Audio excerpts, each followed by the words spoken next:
You're tuned into the Fresh Ice Hockey Podcast, brought to you by Zeno Pucks.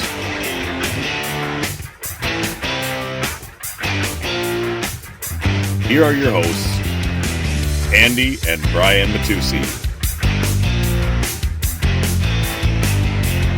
Welcome back to Fresh Ice. Very excited to do this episode with you guys this morning. I'm Brian here with my brother Andy, and I gotta imagine you're walking on cloud nine right now. Panthers last night win Game 6 of the Eastern Conference Final. They advanced to the Stanley Cup Final for the second straight year, and doing so, they knock off the President's Trophy winner, the New York Rangers. God, they're already out of the playoffs. I can't even remember their name anymore. It's like they're past memory. Andrew, you hear that? Oh, here we go. Here comes Andrew scratching his own back. No. You hear that silence, right? That's the sound of thousands of Rangers fans shutting the hell up, and it's amazing. I love it. So last night, the Panthers, and now almost everybody predicted going into this game that they were going to close it out. I don't think a lot of sensible people gave the Rangers a chance in that game, but the Panthers came out. The Rangers actually drove a lot of the play early in the game, but ultimately they don't score until 2 minutes are left in the game. The Panthers, a pretty complete team effort, especially in the second and third period. And Sergei Bobrovsky was just fantastic. And they mentioned this on the broadcast, and it kind of irritated me all series. They never gave Sergei Bobrovsky the love he deserved this entire round. He outplayed Igor Shesterkin almost the entirety of the round. And you could argue that Igor was great or better, but the reality is that Bob was on the winning team. And in their clinching game in that series, he allows one goal. He allows no goals through the first 58 minutes. And the only goal he allows is when it's a 6-on-5 scenario. So I want to make sure we give Sergei the props he deserves, because he was unreal. And he's, like last year, a large part of this reason this team is going back to the Stanley Cup Final. Bob's played out of his fucking mind this year. And, we talked about it earlier on when we started doing this show. A lot of the Panthers' success is going to depend on what kind of Bob we get, especially in the playoffs. Because over the years, he can be very hit or miss as a goaltender, but when he's on, man, forget it. There's no one like him. He's so weird. He's so much like Pecorine in the way that he can just steal games night after night after night and make it look easy. He's not a high energy goalie, and he's not a guy like prime Jonathan Quick or Jussi Saros where they're flying all over the place making these acrobatic saves. He's just so positionally sound. He's never seemingly caught out of position, and the few times he's always there to make a big save. So the Panthers will go as he goes, but right now he is just amazing for them. Absolutely. And Bob aside, I mean, we can sit here and talk about Bob for an entire hour, but the Panthers as a whole, this whole series, if the Rangers don't have Shesterkin in net, this series was over in 4 games. Panthers would have swept, no question. They outplayed them the entire series. I was honestly disappointed in the Rangers' performance throughout the entirety of the series. And you and I talked about it on the phone earlier. You were starting to notice something different with their team during the Carolina series. That was like, okay, what's happening here? It looks like they're starting to slow down. And I thought they were just going to bounce back for this series. I thought for sure this was going to go 7 games. Honestly, it almost did, but mainly because of Igor Shesterkin, not because of the Rangers as a whole, especially. And we're going to talk about it at some point, their top 6. I mean, the big names on this team never showed up the entire series, and that goes a long way. I mean, you held Mika Zibanejad to 0 points for the series, which is great if you're a Panthers fan, but if you're a Rangers fan, you should be irate right now. Kreider and Zibanejad and Panarin were just all useless this series. And Panarin gets the late goal last night to bring it within 1, but obviously not enough. But they just weren't effective enough at all, and I saw a lot of Rangers fans complaining, and rightfully so. I mean, those are your big 3 guys. Those are probably the only guys on that team where you just pencil them in on the score sheet every night because they're so good. You assume one of them is going to get it done. They weren't great. I didn't see much of Trocheck this series either. They couldn't find a good top line right wing. And again, they talked about this on the broadcast last night too.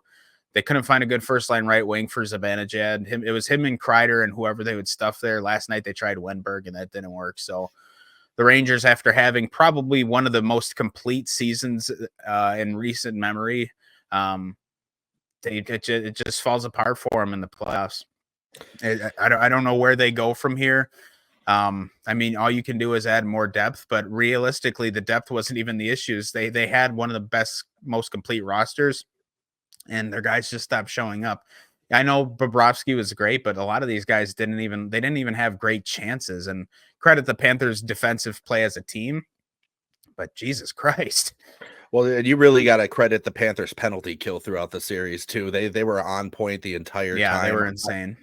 On the flip side of that, their power play was not incredible by any stretch, but I think it's also worth mentioning that Florida's power play in the playoffs has never been anything to write home about. Yeah, thank you. I was gonna say to brag about, but yeah, they're just, which is fine. A team that can score 5-on-5 religiously is a team that's gonna go places, so that's fine.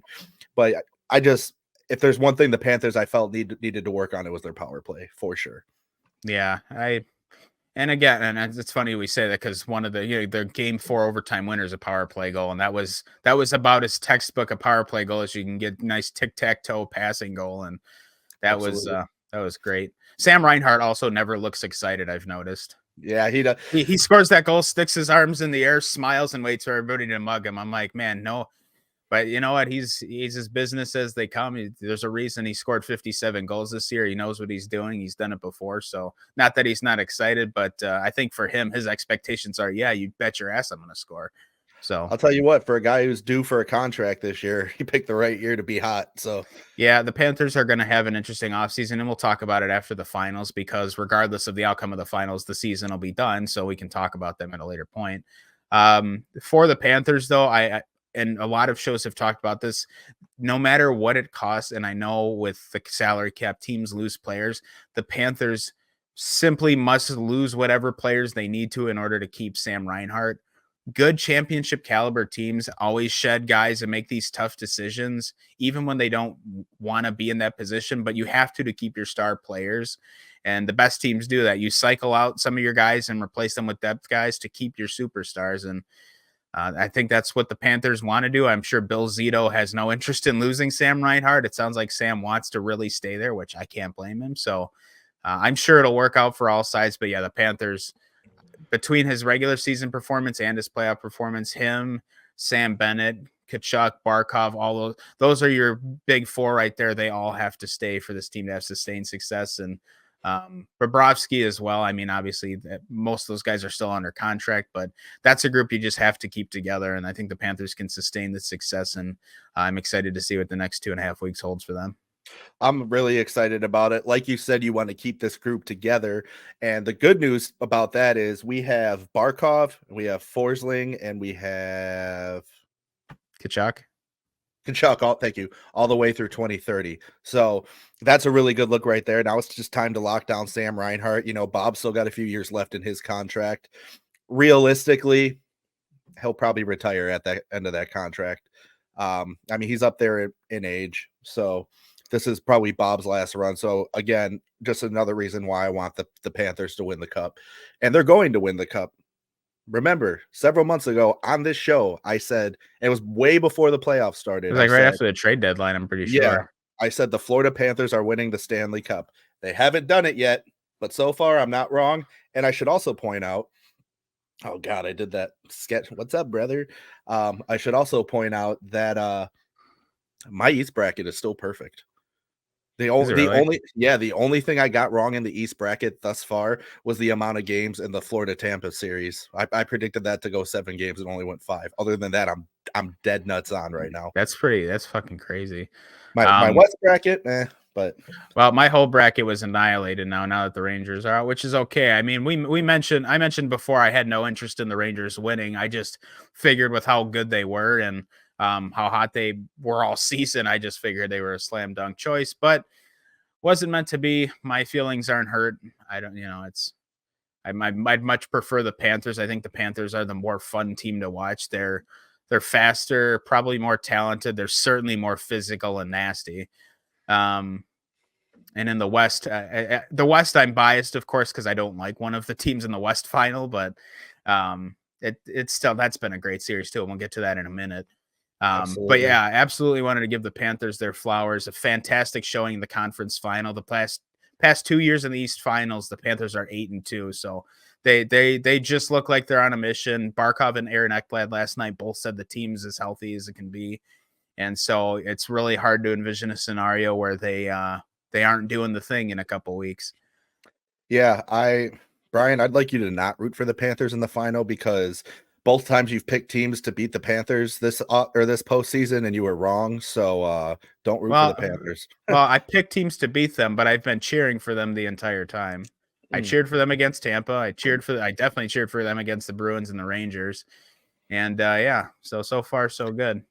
And in fact, I cheered for them all the way in the playoffs last year too until they got to the finals against Vegas, and I cheered for Vegas in Vegas. Yeah, I know. Maybe you should change your tone. I'm just trying to help you. Okay. Just trying to make your life easier.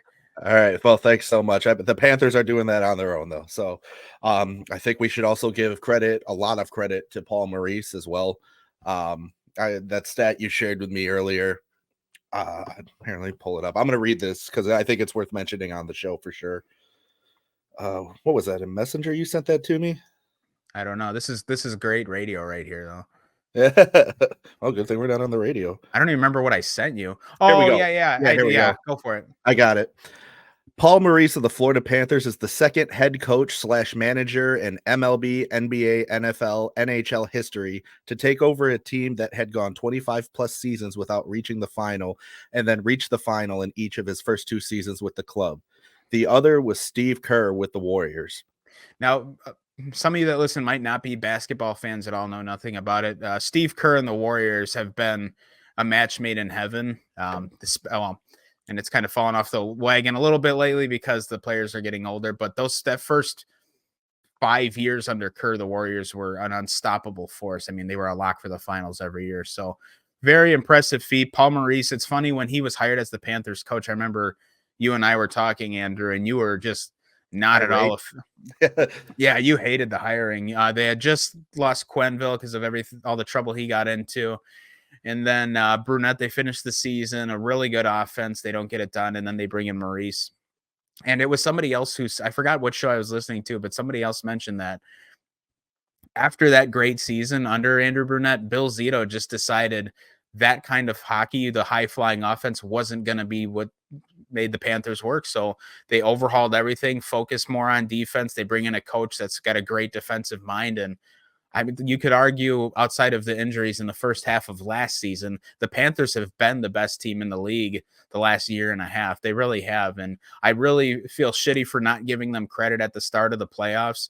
A lot of people, myself included, got suckered into, Tampa's turning it on. And they were. They really had turned it on. Tampa's really turning it on. The Panthers are slowing down. This is a perfect storm.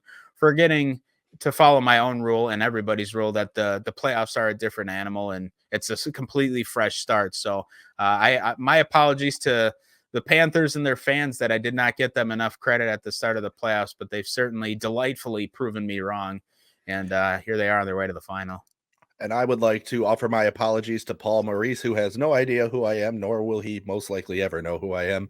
But as Brian mentioned, when they hired him 2 seasons ago, you were pissed. I was pissed. Your exact words to me were, "This is not a guy that helps you fix this team's problems." And correct. All he's done is exactly that. He's fixed all their problems. He has been such a godsend to this. I will sit here. I was 100% wrong.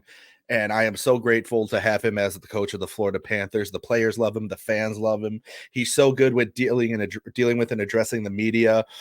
He's very close with his players. Guys love playing for him. I don't know what he was like on other teams in the past. And I know we had Albie on here last week who played for him. And I didn't want to get too much into what his experience with Paul was because he didn't play for him that long. Plus, I was pretty hyped up that he played for Torts. But Paul Maurice has been just what the Panthers have needed. And credit goes to Bill Zito, too, for figuring out, hey, this high-strung offense isn't going to be what wins us a cup. And he took a step back. He was like, all right, we have defensive issues we need to address. Let's get that on the right track. And I've heard Panthers fans, because there's been a lot of fans over the years, bashing Bill Zito as long as he's been here.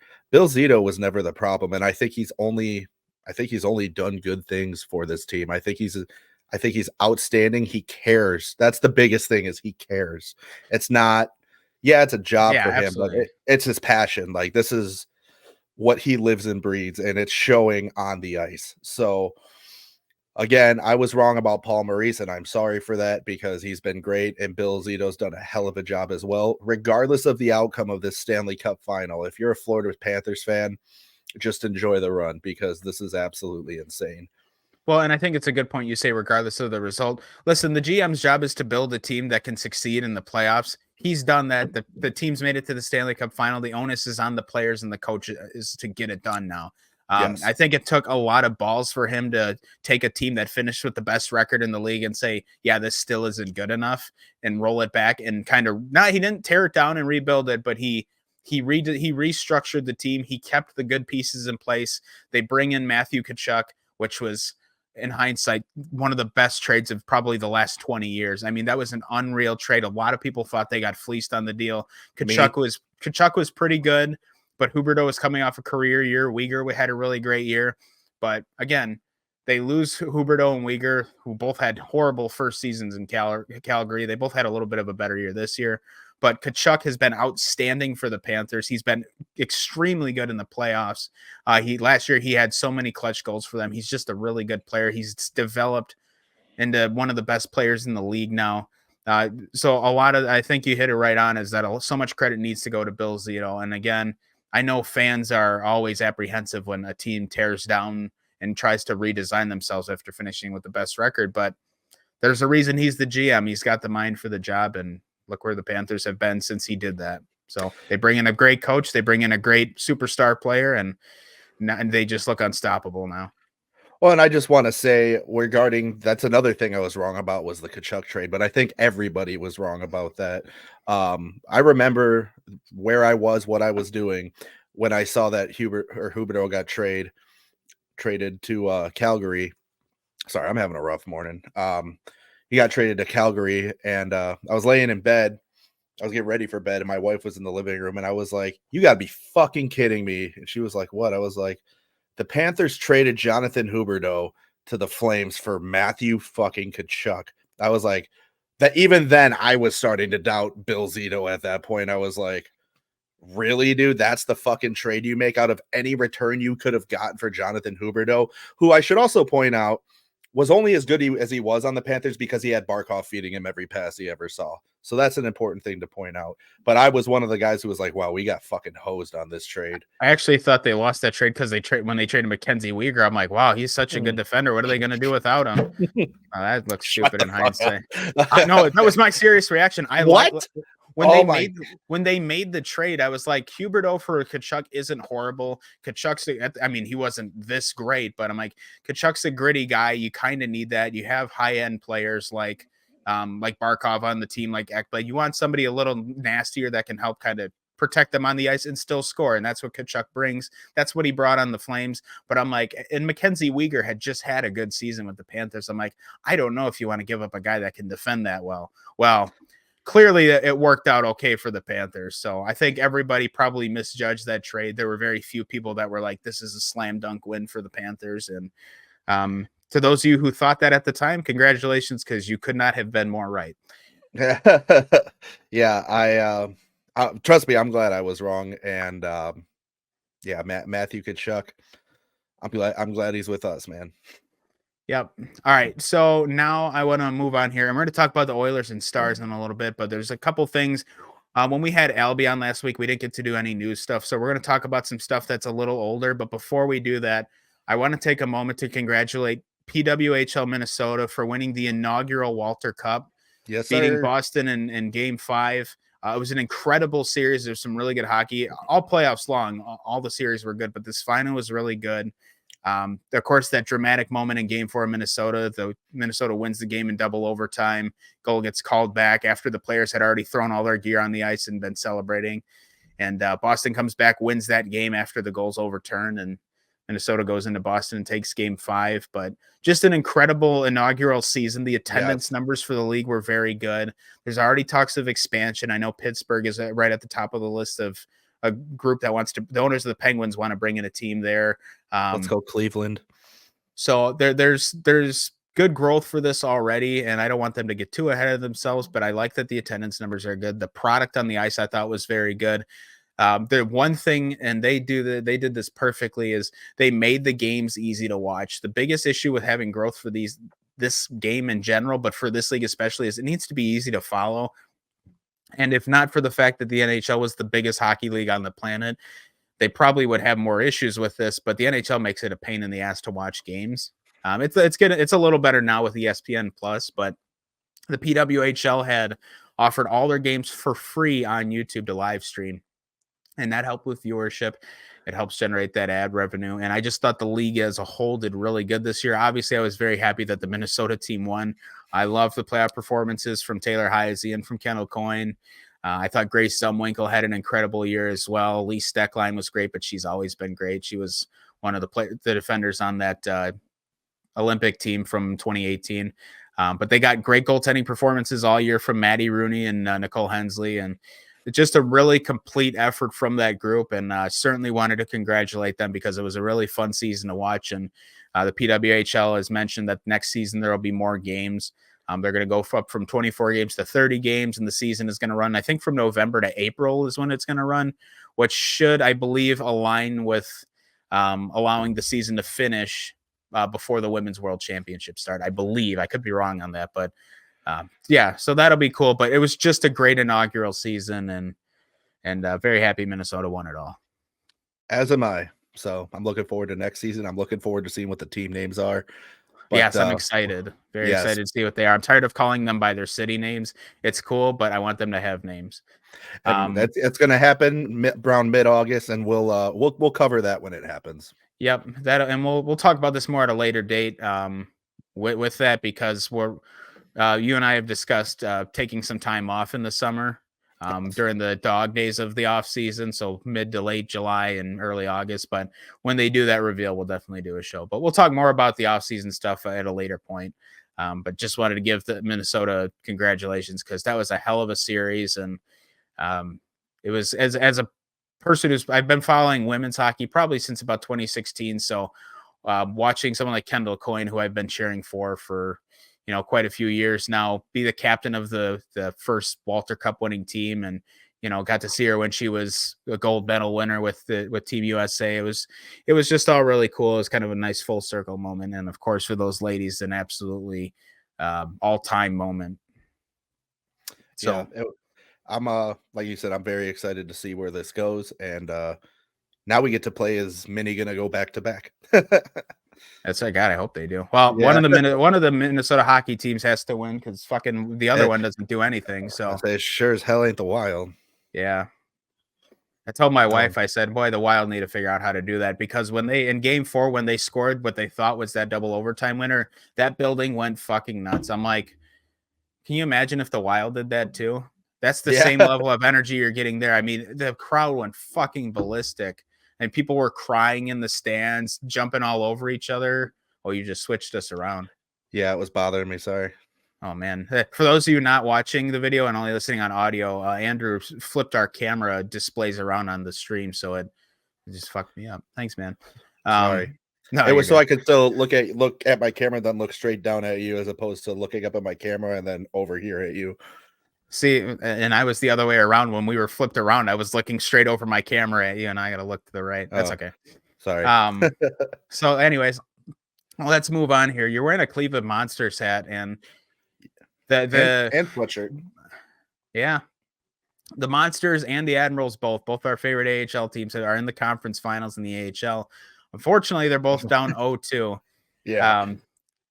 We're both going to game 3 for our teams. My wife and some of our friends and I will be at the game for the Admirals on Tuesday night against Coachella Valley. You will be at the Monsters game on Tuesday night against the Hershey Bears. Unfortunately, your wife will not be joining you. I can't blame her. I wouldn't want to go with you either. All right. Look, without going into detail, she can't make it to the game. So that's all anybody needs to know. But I'm just kidding. Yeah, no, she's not like she's trying to avoid going. I just wanted to give you shit. Yeah, maybe she's lying to me. She is, she is a very smart person. So maybe she's just that calculated. Who knows? Yeah, but no, for real. Trust me, she's devastated. She can't go to the game, so that's unfortunate. But was she going to game 4 or 5? We will 5 most likely. Yes, game 4. There's some factors that have to play in there. I don't talk about our personal life. Yeah. Well, and I don't on want here, to. but I was yeah, just curious if she's going. it's there's a lot of things that have to happen for that to take place. But my ultimate thing is, or my ultimate guess is probably what we'll see what happens. So hopefully, I don't want to touch too much on that because truthfully, I didn't even watch game 1 for the Admirals because it was so late. In game 2, I just caught bits and pieces of. But ultimately, look, they're both in the same spot. For the Monsters, they lose 2 heartbreaking OT games. The Admirals just can't keep up with Coachella Valley. So to keep this short, both teams need to come home. They both desperately need to win game 3. Otherwise, these series are going to be pretty quick. Yeah, and I won't be surprised as much as I love the Monsters. I mean, I'm a season ticket holder. My wife and I have gone to, I think with the exception of 2, we've been to every home game this season. And they've been a great team to watch. Jet Greaves has been outstanding for them this year. And David Juracek is just light years ahead of everybody on the ice, and it shows every time he plays. But I really, truly, as much as it pains me to say this, I think we may have met our match in Hershey. Hershey is just an unreal team. And granted, it's gone to overtime these first 2 games with Juracek tying it up late in both scenarios. But this is a series where if we lose, I'm not going to be surprised because Hershey's just really fucking good. Well, and Hershey and Coachella Valley played each other in the finals last year. So if they both win their series, we'll have a rematch of last year's Calder Cup finals. Yeah. I'm just, as an Admirals fan, upset because, listen, they got beat by Coachella last year in a pretty tough series. Now they play them again this year and are arguably even getting a better. They had a great goaltending performance all postseason last year from Joey DeCord, who has since moved up to Seattle. Chris Drieger is now in net for them, and he's got pretty good NHL experience as well. Now he's in net having arguably just as good of a run, and the Admirals, as well structured as that team is, they just can't keep quite up with them. Boy, that was a mess of a sentence, but they're just a step behind. Keep up. Yeah, they're just a step behind, and it's heartbreaking as a fan. But as the saying goes, you're never in trouble till you lose at home. I mean, the Admirals and Monsters could come home and win all 3 of their home games and turn this right back around. So we'll have to see, and we'll talk about it on the next show, which our next show will be Friday night. We're going to do a show to preview the Stanley Cup final. We'll know either after tonight or after Tuesday, depending on how the Stars and Oilers go, what the final will be. But we'll do a preview on Friday night because game 1 Saturday. It is. I'm looking forward to that. And just back to the AHL real quick. There is nothing on this planet right now that I think that Brian and I want more than for the Calder Cup final to be the Cleveland Monsters versus the Milwaukee Admirals. Yeah. And that's a win for both of us either way, regardless of who wins, because we support each other's team. The Admirals, I have to admit, were my team first before the Monsters, obviously being that I used to live in Wisconsin. But, man, dude, there's something special about this Monsters team, and I'm excited to see what happens with both of these teams. Either way, we're in for a good show. So I think the only team of mine that you don't like is Minnesota. And I'm not going to lie to you. A large part of me not liking them is because you like them. So what's life without a little sibling rivalry? To be fair, they exhaust me. So if I didn't love them, I'd probably hate them. Brian's like, I don't like them that much either right now. Yeah, what's the say? I love you, but I don't like you. That's exactly how I feel about the Wild. They piss me off all the time. But here I am with the stupid hat and the jersey, and even my can koozie that I have over my beer is all Wild. So love the team, just irritated as shit with them 90% of the time. But yeah, so let's move on here because, like I said, we do have quite a few news items that we missed on last week's show that I want to at least glance over. A couple coaching changes in the league. LA takes the interim tag off of Jim Hiller. He is now their full-time head coach. So good for him. I thought he kind of was dropped into a rough situation early in the year. He did help right the ship for LA, but ultimately for them, they ran into the Oilers for the 3rd straight year, and that's simply just bad luck. I think if they played Vancouver or Edmonton, maybe a little bit of a different outcome for them in round 1. They very could have easily could have won a round. The reality of the situation is they didn't. And I don't want to put any of that blame on Jim Hiller because I thought he did a pretty good job with what he had in LA. I think the biggest thing for him is figuring out what he's going to need to do to help make Pierre-Luc Dubois succeed, because the reality of the situation is LA has made it clear they don't intend to buy him out or trade him or anything like that. So now your job as the coach is, how can I utilize this guy so we can get some kind of value out of him because they're paying him $8 million and he just had probably the worst season of his career. So it'll be interesting to see where it goes, but very congrats to Jim Hiller. Earned that head coaching job in LA.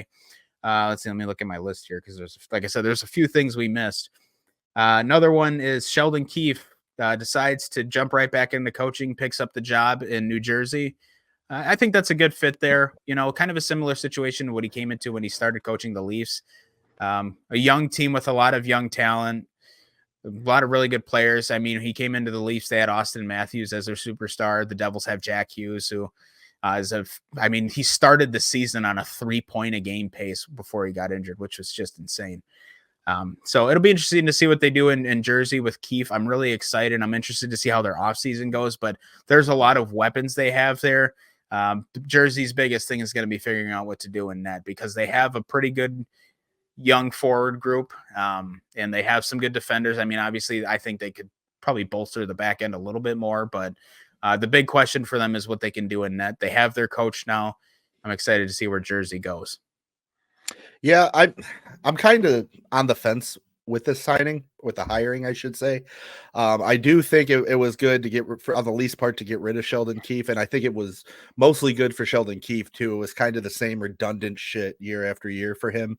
So I think a change of scenery will do him good. And like you said, Jersey's a good, young, talented team that does have a lot of potential. I think in the long run, even though I'm kind of on the fence about it, I think in the long run, this is ultimately a good thing for Jersey. I think Keefe will be I think he's a great fit there. He's proven that he works well with young players. So he won a championship. He won the Calder Cup as a head coach of the Toronto Marlies. So he knows what it takes to win in the playoffs. I know he didn't get it done at the NHL level, but to be fair, he was on the Leafs and they're cursed. So there you go. Yeah, absolutely. So, and this year you could argue a lot. Holy spit it out. I'm all wired from coffee now. Some of it fell on Sheldon Keefe this year for sure, but I mean, there were so many other things within that Leafs organization that were just screwing him over. I just think this is good for him. A change of scenery will do him well, and I honestly think he'll see success with Jersey. Whether or not that means actually winning the cup, but I see some deep playoff runs in New Jersey's future for sure. We're going to move over to Seattle. Seattle is going to promote Dan Bilesma to be their head coach. He's currently the head coach of their AHL affiliate, the Coachella Valley Firebirds, who, as we just mentioned, are in the conference finals in the AHL. I think this is a no-brainer move. Look, Bilesma's last job was, I believe, with the Penguins in the NHL. And to his credit, he won the Stanley Cup with the Penguins in 2009. He made it to the finals with them in 2008. He's a good coach, and he's made a deep run last year with the Firebirds in the playoffs. He's on another deep run with them this year. He's worked with all of Seattle's young talent from the franchise's birth. So I think this is a perfect move for them. You don't have to take a risk on signing a guy from outside the organization who might not truly get what the organization's goals are. Clearly Bilesma does, and clearly he knows what to do with these players to get them to perform. I think this is a perfect move. Yeah, I don't see why you would even consider anybody else in this situation, especially if they end up winning the Calder Cup this year. That looks really good. You're coming off back-to-back trips to the Cup final. It's just a really good look for Seattle, who hasn't really been anything to write home about in their first few seasons. They made the playoffs last year. It wasn't anything spectacular.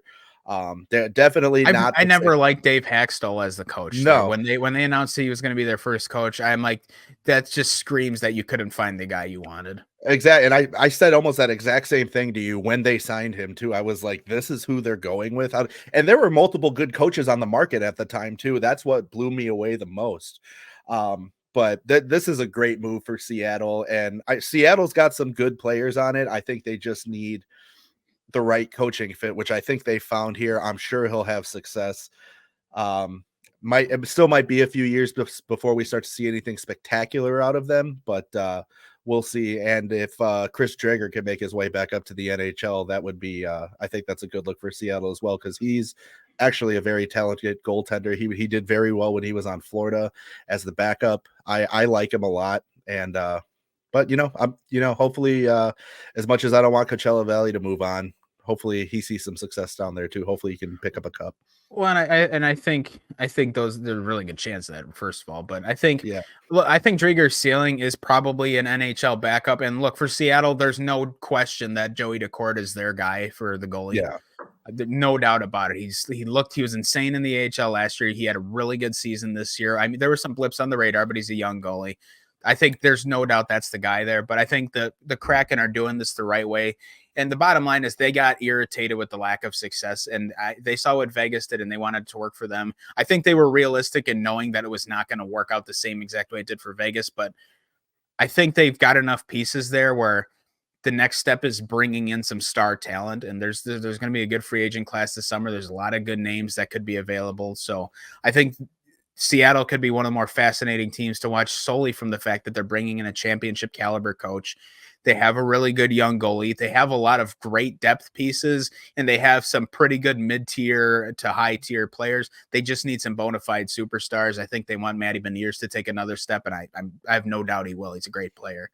I think they're just looking into bringing another name that can really add to that elite scoring, So we'll see where they go. Yeah, it should be fun. Next one up is Ryan McDonagh going back to the Tampa Bay Lightning. I don't want to make too much of this. I just thought it was fascinating that he requested he be traded back there.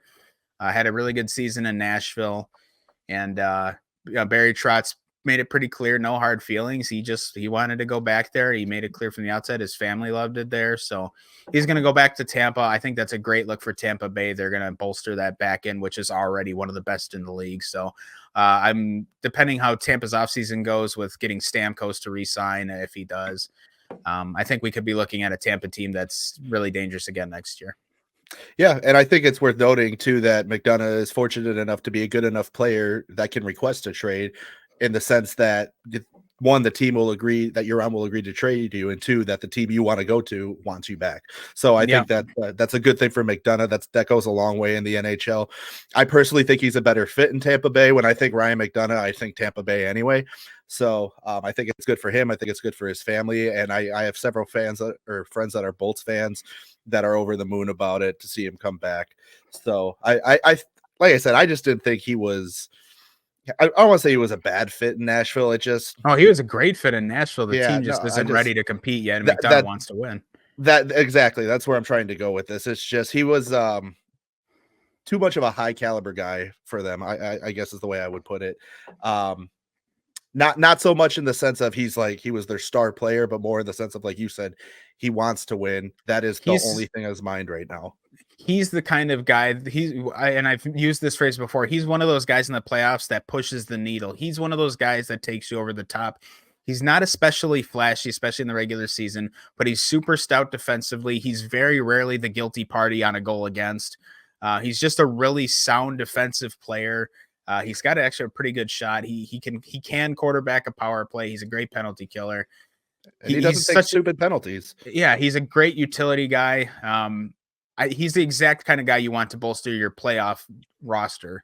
So I think for Tampa Bay next year, I think that'll be a perfect fit. We've seen it be a perfect fit before. I know it sucks for Nashville because you lose a top tier defender, but I think that's a great fit there. So now we have to see what Tampa Bay does about Stamkos and about Tanner Jeannot. But that's real a later quick on conversation. I was going to say, I don't want to drag that conversation up, but just real quick, I just want to say my opinion is they re-sign him, and that I'll just leave it at that. He's been practicing. He's already been practicing off ice or on the ice with Nikita Kucherov.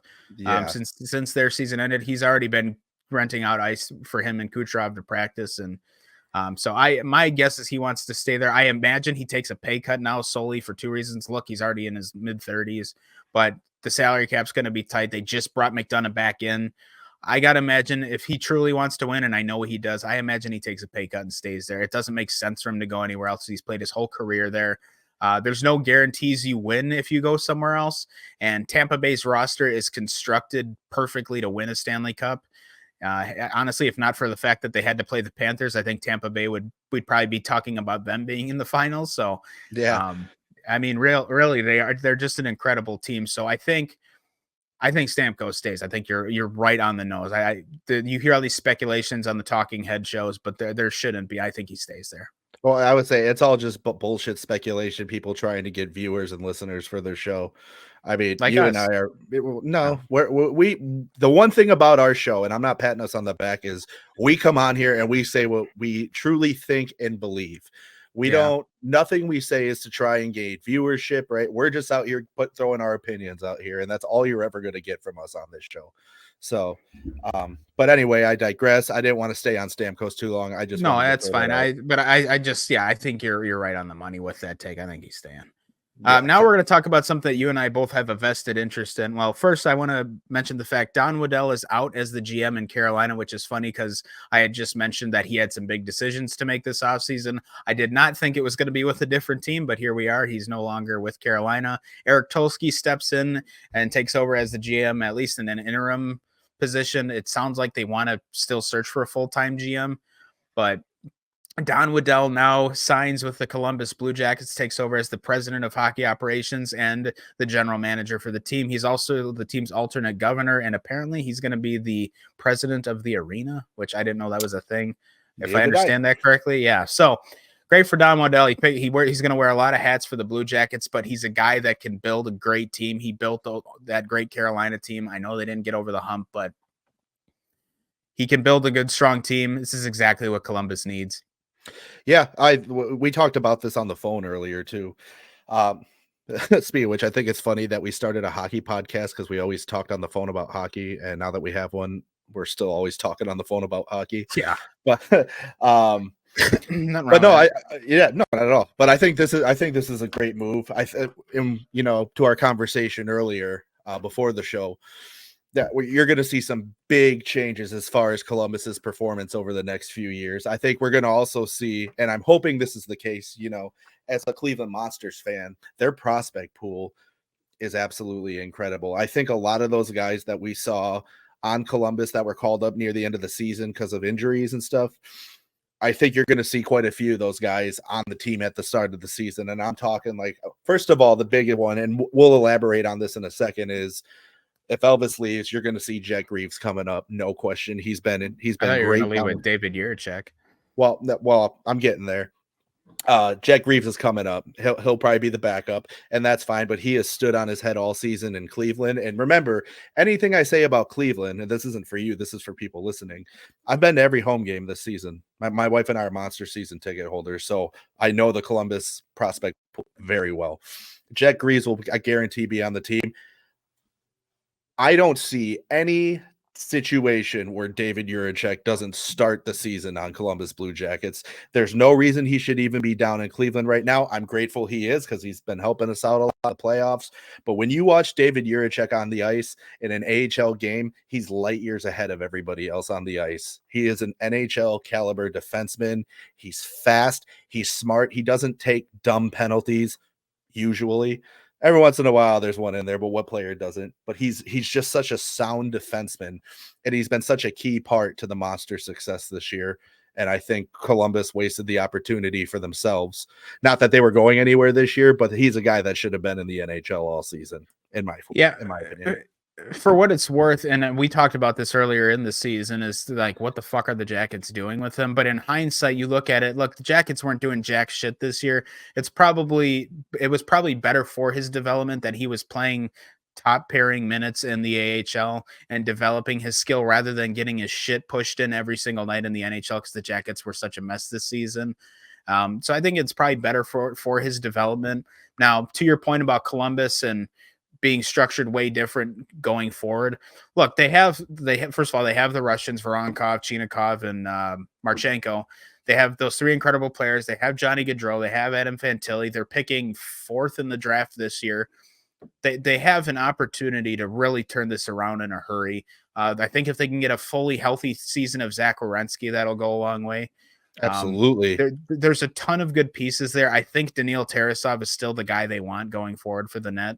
We'll see. But if him and Jet Greaves can share some time in the goal, and even if they have to run 3 goalies with Elvis if he stays, you hit it right on the nose. They're going to look a lot different going forward, and I think they really have a chance to make a splash here. I think if they can get Line back out of player assistance, that'll be really great. Not only for Line specifically, because you just want him to be in a better place, but if they can get him back and get him to how he was his first 3 years in the league, that's a huge boost. They have a chance to be one of the biggest turnaround teams going forward. And I think the final piece of the puzzle, and we've talked about this too, they need to find a coach. Pascal Vincent is a terrible coach. I'm sorry, but he was less than like 2 months into his coaching tenure, and he sounded like a mess in the press conferences. He looked lost behind the bench. I don't think he's ready to be an NHL head coach, and B, I just don't think he should be. And two, in fairness to him, he was dropped into this role because of all the shit that happened with Babcock. Ultimately, while that's not his fault, it doesn't make him more ready for this job. The Jackets need to go out and find an NHL coach. There's still quite a few good names out there. There's a guy like Todd McClellan, who was just the first name that jumped out at me, but Dean Evason's still available.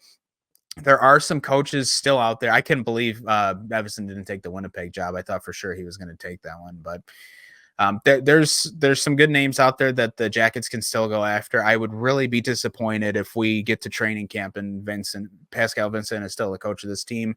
And I just want to give the Jackets some leeway here because Don Waddell just came in, and I think they haven't made the coaching change because they wanted their new GM to pick the coach.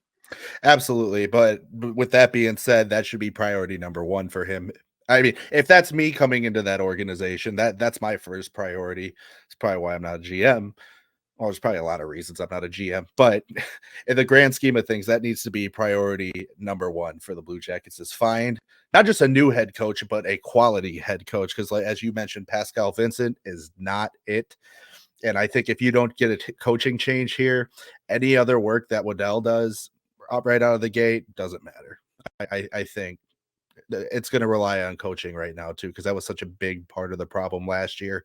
And like you said too, getting a full season out of Werenski where he doesn't get injured will go a long way for them too. I think the addition of David Jiricek on the defense will be a big thing for them. The one thing we need to talk about though, and again, I know we don't want to speculate, but I mean, what's this team look like? What happens with Elvis? Does he stay? Does he go? Who's starting? Who's backing up? Like that's going to be a big deal for the Jackets as well. I think and we're going to move on in just a sec, but I think Elvis should stay. Look, they're having an entire regime change. Elvis didn't like the way things were going with this team, but they brought in a new GM. They're probably going to bring in a new head coach. The team is going to be structured a little bit differently going forward. There's going to definitely be some great names coming up. I think for Elvis, it makes sense to stay. He already lives here. He's already signed to a contract here. I think he should stay. I think for all the troubles he's had, he's theoretically a really good goalie. He's a pretty sound positional goalie who's just let in some stinkers this year without a doubt. But I think there's a good chance for him to kind of get his game back. And I think when he's at his best, there's a lot that he can offer to teach to young goalies like Jet Greaves and to Daniil Tarasov. Yeah. I mean, it's one of those things where we're just going to have to watch it as it happens. If anything happens, like you said, but most likely he'll probably stay. I just, part of me as a Monsters fan doesn't want to see Jet Greaves just sit down in Cleveland and waste his talent. Not that he's wasting it, but he's a great goalie and he's proved that he can perform at the NHL level too. So I want him to have success in the NHL and get his shot because Lord knows it's not going to be Malcolm Subban. All right. Well, let's move on here. Before we talk about Dallas and Edmonton, because that's where we'll probably end the show on. A couple things we need to get to. Let's talk about our sponsors, and then you can talk about Warrior for Life as well. All right. First off, as always, Fresh Ice is brought to you by our friends and fellow Panthers fans over at Xenopucks. If you don't know already, Xenopucks makes a high-quality off-ice practice puck designed to be used on just about any off-ice surface you can think of, whether it's the floors in your house, doesn't matter if they're carpet or wood or tile. As you can see, Brian's, I mean, it looks and feels like a real hockey puck. As you can see, it's not made of rubber. It's pretty solid. Don't want to get hit with it, but it's, hardwood, tile, concrete, asphalt. If you could think of it, this probably works on it. And the slide and glide on this puck is just unreal. And Brian can speak to that. I can speak to it. Our guests that we've had on the show that have received these can speak to it. And if you want further proof, you can check them out on Instagram. Pavel Barber did a demonstration video of their product. Just people all over the place ordering these. So if you're looking for because ice time's not always available when you're trying to practice your stick handling, whatever you're trying to practice. But if you're looking for something to get the job done off the ice, if you're using a green biscuit or something like, or you're using the ball, just stop, man. This is what you're looking for right here. Head over to xenopucks.com right now, pick up one of these, check out their merch selection, and make sure you follow them on Instagram at Xenopucks, XENOPUCKS, and make sure you let them know that Andy and Brian sent you. That's right. And if you're elevating your off-ice practice, you might as well go another step further. You can visit our friends at the Hockey Wraparound. You can check out everything they have, from things like tape to equipment drying racks. And of course, they offer their premium product, which is their blade protector. It's just a vinyl wraparound, goes right on the blade of your hockey stick. It's going to protect your tape job, protect the bottom of your stick. We know how expensive sticks can be. Why would you want to risk breaking it when you're just trying to practice off the ice? So go to hockeywraparound.com and use the code FreshIcePod at checkout. It's going to get you 15% off your order. That's good stuff, man. Don't ever make that noise again. I don't know. Okay. All right. Now, Andrew, I want to definitely take a moment here to let you talk about Warrior for Life. Yeah, Warrior for Life. So before I talk about this, I want to point out too that other than my own choosing, as it sits right now, I am in no way working for or an ambassador for the Warrior for Life Fund. It is just something that I truly believe in and support ever since we had Bob Pizzini on the show. And since then, we've had Mark Mowers and Andrew Alberts on the show, all ambassadors for the Warrior for Life Fund. Bob's the director of ambassadors over there. The Warrior for Life Fund, it was initially to help Navy SEAL operators, but they do this for all veterans. They try and I have to figure out how to word this, but they, just so I don't get myself all worked up, coming home from the military, whether it's coming home from a deployment or transitioning back into the civilian life just after getting out of the military, is one of the hardest things that you'll ever encounter in life. And I'm not just speaking from my own experience. Just about every veteran on this planet will tell you that it is a difficult transition. And it's not just for you as the service member, it's also for your family as well. And a lot of guys unfortunately come back with physical injuries, mental disability, not disabilities, but mental health issues. And the Warrior for Life Fund is trying to help alleviate some of that through the power of the game of hockey. They have a really good program over there, and they actually just partnered with the National Hockey League, and they've been partnered with the Boston Bruins Alumni Association. And what they do is they get these service members out on the ice playing with each other, and they play games against the Boston Bruins alumni teams. And what they're trying to do is still build that camaraderie, so you don't feel like you're alone in the world, because the biggest thing about coming home from the military is feeling like you have no one in your corner, and you always have your family. I think that's worth noting too. But sometimes even as a family, you as the family can feel alone. And the Warrior for Life Fund wants to help alleviate some of that. So getting guys out on the ice. They do adaptive sports too, such as sled hockey. People that aren't able to physically skate, get them out on the sleds, out on the ice, which is still great fun, and it's really cool to watch. Those guys are really talented as well. So you've heard Albie talk about it. Mark Mowers talked about it. Bob talked about it. I just don't want to press on it too much, but it's an organization that's really near and dear to my heart. And just by getting those guys out on the ice, even if it's just taking an hour out of their day, it could be saving somebody's life. That could be the one thing that stops them from getting pushed over the edge mentally. So please, if you can, I understand, it's a tough place in the world financially right now, but if you can, please head over to the warriorforlifefund.org and make a donation today. You're helping great people do things for great people. Thank you. All righty. I love it. Love it. Love it. Love it. Let's move on here. We're going to wrap the show. Andrew, can you really quick pull up and see if we have any questions to answer too? Yeah, sure. While you're doing that, you all right? Yeah, dude, it's hard for me to, I love talking about the Warrior for Life Fund, but I have to really fight myself back from getting choked up.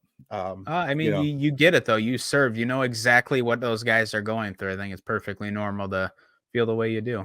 Yeah, and it's just, I don't, I mean, as well as anybody, I don't really talk about my military career with a ton of people.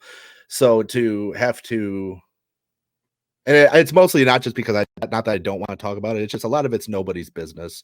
That's ultimately what it comes down to.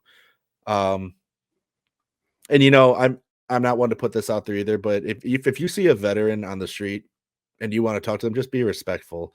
You don't have to be nosy, but I mean, if you want to say something nice, tell them welcome home. If they're wearing a combat veteran hat, tell them welcome home, because a lot of guys didn't get that, especially if you see a Vietnam veteran.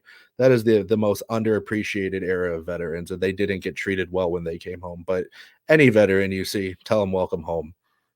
I promise it means the world to a lot of people.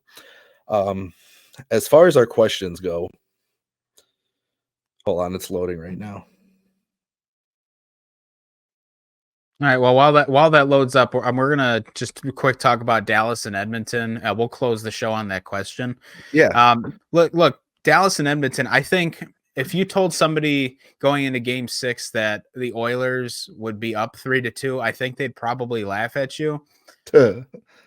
And it's no secret that I don't want Dallas to win the series, but my realistic expectation is that they would.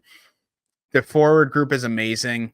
Jake Ottinger has been on fire in the playoffs. The defensive core has been great, but since the start of this series, Ottinger's game has slipped a little bit.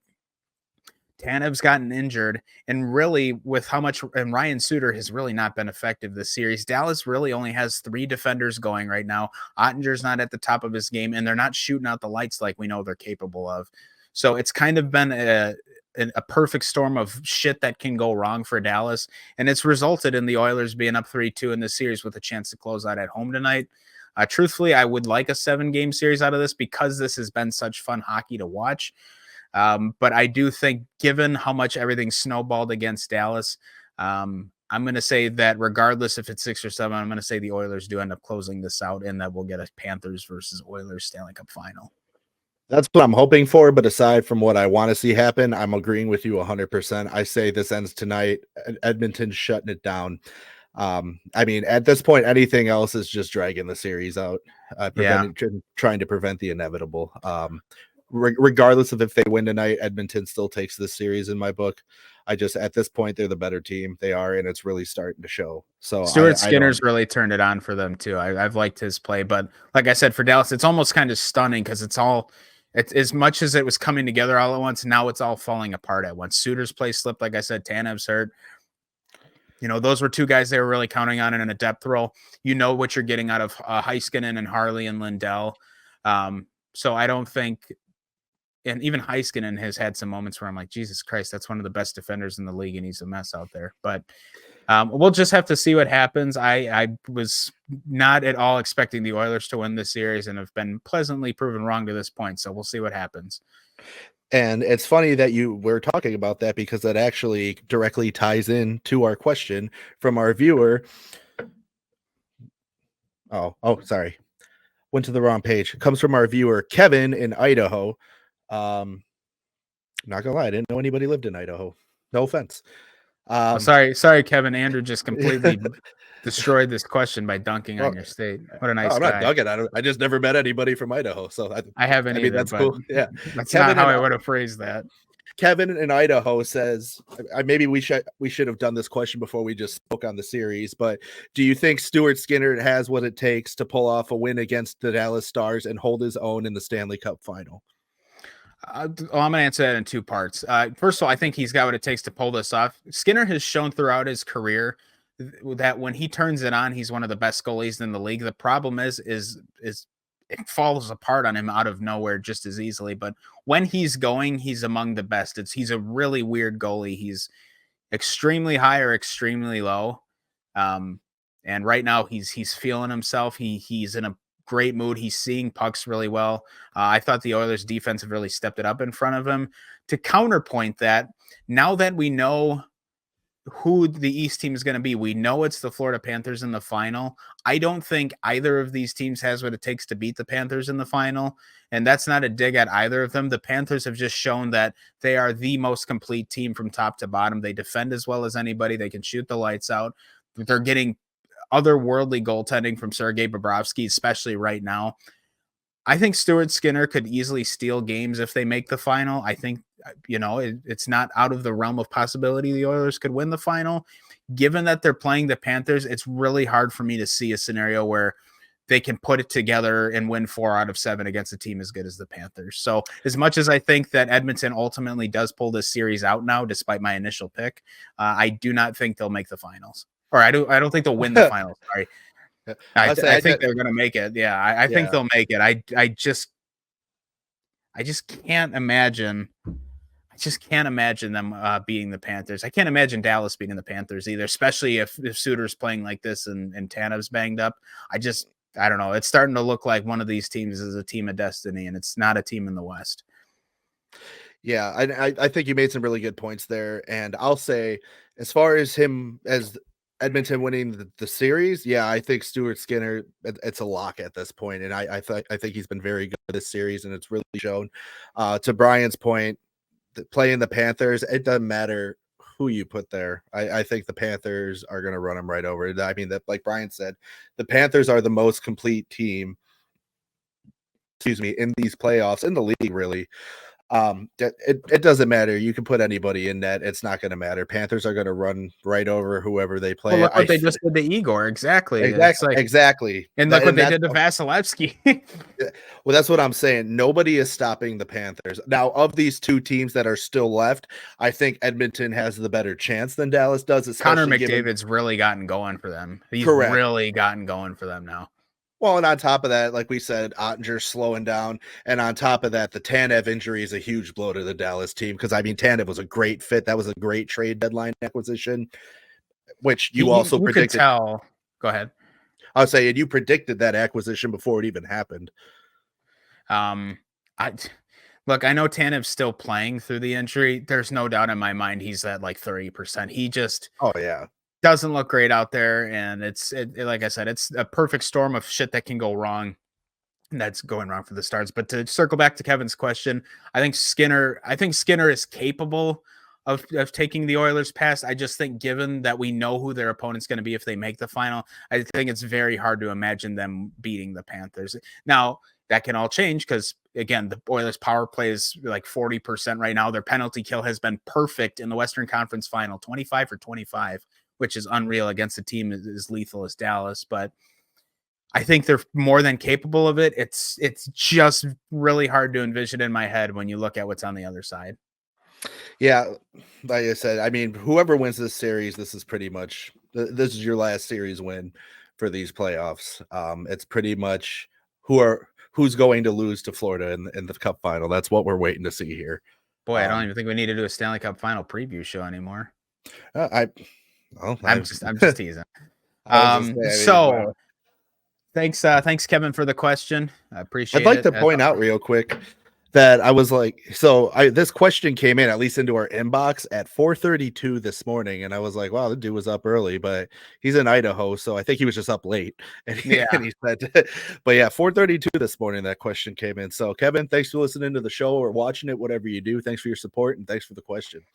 And don't forget, get your questions in. If you're watching on YouTube, just comment them in the comments section. We'll be more than happy to answer them. Otherwise, you can email them to us, contact@freshhockeypodcast.com. Goodness gracious, I can never spit all that every week, man. It's either the sponsor reading that gets jacked up with the promo code, or it's this. But right. Get those questions in. We'll be more than happy to answer them. We're probably gonna skip answering questions for the next couple episodes, but ask some general hockey questions that you want us to answer, because as we get towards the end of the season, we're going to do a show where we spend most of the show just answering questions. So if you have something general to ask about hockey, please get those in now. Even if you want to know like certain rules or stuff, like ask us that. Like ask us things you want to know about hockey. Yeah, get the questions in. If you have questions about current happenings, ask those. I mean, we'll still be more than happy to answer them, but we want to do a show where we spend a lot of time just answering listener questions. So get those in. Our next show will be an abridged show. It'll be Friday night. We will set up the Stanley Cup final for you, as we already know who's playing from the East. We'll take a look at who's coming in from the West to play the Panthers, and we'll discuss the team that got eliminated and where they'll go from there. So we'll do a show this coming Friday, and then our next show after that will be Sunday, June 16th. And we will spend that show and we'll start talking about the teams that missed the playoffs and kind of where they're going to go from here. So yeah, get those questions in. Like we said, thank you so much for listening as always. And thanks to our sponsors, of course, as we are always very thankful to be partnered with Xenopucks and Hockey Wraparound. So we will see you guys on Friday night when we know who the Stanley Cup final matchup will be. And right before we go, I started the show this way today, and I'm going to end it the same way. Bashing the Rangers. Nana and a boo-boo, stick your head in doo-doo. Take care and comb your hair.